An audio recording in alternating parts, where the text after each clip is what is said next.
Non è stato un grande inizio di stagione per il Prosecco di Marca. La grandinata di venerdì sera e la pioggia ghiacciata mista neve di domenica mattina hanno messo a dura prova i germogli tra le vigne del superiore, soprattutto nella fascia da Bigolino e fino a Rolle.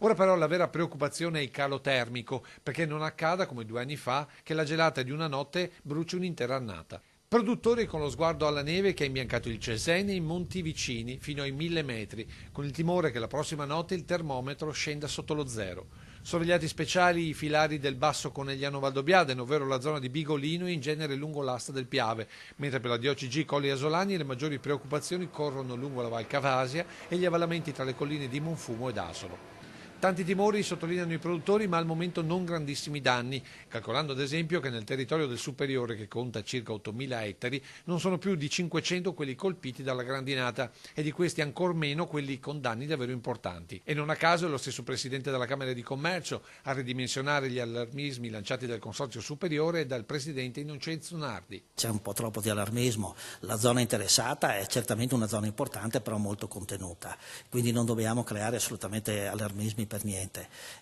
perciò io mi auguro che ovviamente si possa procedere con una produzione normale, insomma, questa è anche la sensazione che ho tramite i contatti che ho avuto con i produttori. Situazioni che secondo il Presidente Pozza possono mettere in moto delle speculazioni difficili da contrastare se si continuerà con troppe distinzioni. Ci sono anche delle speculazioni, bisogna stare attenti alle speculazioni e quindi qui ci deve essere la vigilanza dei consorzi, purtroppo si parla di 3 consorzi ma ci dovrebbe una politica per un consorzio unico, perché ovviamente governare un prodotto così importante ci vuole una regia unica.